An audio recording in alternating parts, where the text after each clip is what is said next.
Rick Carlisle has put on a masterclass this postseason, making all the right moves. He's addressing the media right now. ESPN Brazil.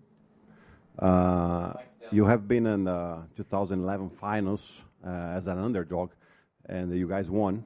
How do you think that experience can help you through these finals, and how to pass that to your players?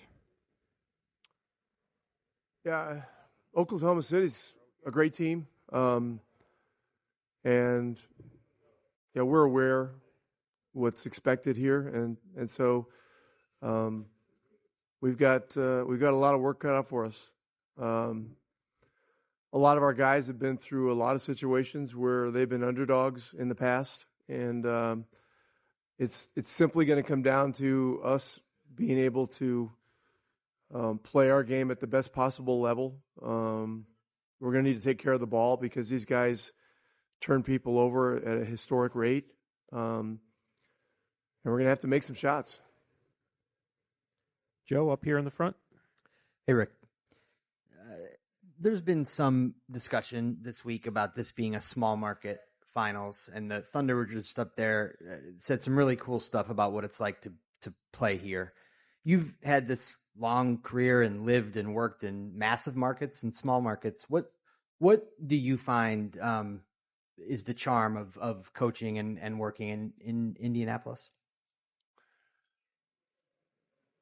You know, a lot of people talk about great places to live. When you have a good situation, you're working with great people, and your team is good, that's a great place to live. You know, and small market, big market, you know, it doesn't matter. I have such great respect for what Oklahoma is building here. I know Mark Daigneault pretty well, and Sam Presti and I go way back. You know, I was invited to San Antonio's training camp in the fall of 2000 when I was headed into a year where I was going to take a year away, and ended up doing broadcasting stuff. But Sam Presti was an intern for the Spurs at that time. And I remember, you know, he is from the Boston area, so he had grown up a Celtics fan. So he actually remembered when I played, which was miraculous to me. It seemed like he was probably way too young for that. But we had a couple of dinners together, and you know, he asked me, you know, what can I do? I gotta somehow get a job out of this. I said, well, just become a guy that they can't live without. And Sam is a great demonstration of resourcefulness and you know, wherewithal and stuff like that. And he's forged himself a great career. He and Kevin Pritchard are two of the best franchise builders around. And so this series really should celebrate those two guys and their staffs and what they've done. But as far as the markets, you know, I understand that there would be concern for, you know, how many people would watch because they're smaller markets. But if we're celebrating the game and we're putting game above all, which was one of the things that Adam Silver said when he became commissioner, then it really shouldn't matter. You know, it really shouldn't matter. And so I know that we're going to do our very best to represent our city, our state, at the best possible level. You know, Thunder will do the same. But this really, hopefully, is about the quality of the games, and, you know, we got our work cut out for us there. On your right, second row, Tim. Tim Reynolds, AP. Rick, if I may ask you to put your NBCA hat on, what was your reaction yesterday when you heard about Tom? Yeah,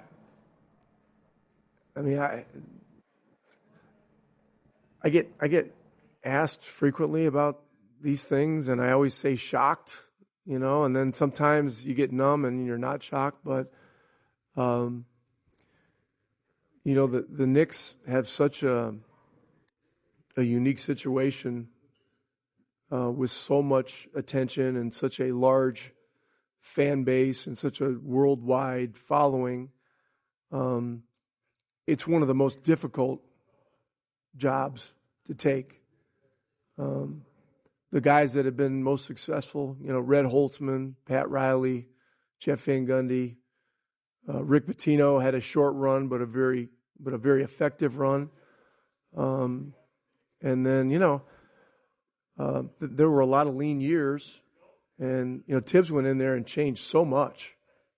And so you look at all that, and then what happened yesterday, and when I first saw it, it came over one of the internet. I thought it was one of those fake AI things, that there's no way, there's no way possible, And I know how the players feel about him too. And so there's not much else to say. I mean, teams and ownership can make these decisions unilaterally, and it's their right to do that.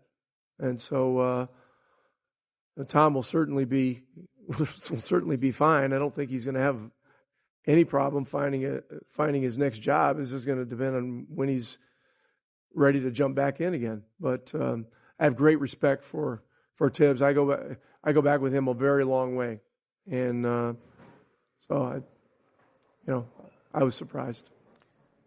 One follow, as you gave the anecdote yesterday of driving from Lisbon to Ogdensburg, as probably the only other guy in the room who's been to both Lisbon and Ogdensburg, I feel like I can ask this. Wow. Yeah. Well, where you're from, guys don't go to the NBA. It doesn't produce NBA players. Jimmy Howard had a great career as a goalie in the National Hockey League. He's from Ogdensburg. Yes, but not the NBA. No, it's... Were you ever dissuaded when you were like, this is the path I want to go down? I want to play at Maine. I want to play at Virginia. I want to play big-time basketball. Did you ever think, no, I can't because nobody here has done it?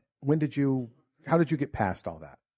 Well, one of my best friends growing up was a guy named Hal Cohen who played at Syracuse University, and he was the greatest player to ever come out of the North Country. He was 2 years ahead of me in high school, and he got a scholarship to Syracuse University. So he got a scholarship to a big-time basketball program, and I grew up playing with him all the time, competing, and it was one of the reasons that I ended up having a chance to get a Division I scholarship. I had to go to prep school to do it. I went to Worcester Academy for a year. University of Maine was my only Division I offer. Went there for 2 years, and then through a series of connections and relationships, was able to transfer to University of Virginia and play with Ralph Sampson for a year, and that changed my life forever. And had great coaching and a lot of things that were very fortunate, and ended up getting drafted by Boston in a round that no longer exists in the draft. And so a lot of things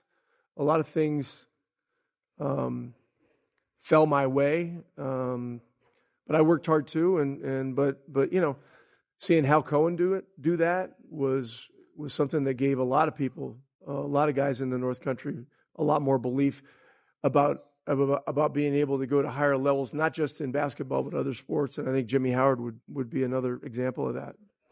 Time for a last question. Tanya in the back. Tanya Ganguly, New York Times. There's so much discussion about who's the next face of the league. I've even seen it phrased as like an existential question for the league after Steph and LeBron retire.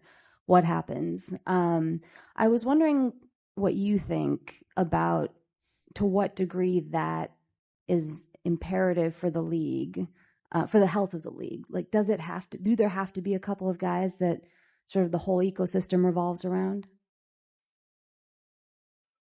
Well, I having been drafted in 1984 in the midst of the Bird Magic explosion of the NBA, I think people would assume that it was Larry and Magic, and then it was Michael Jordan for a few years, and then but things are changing.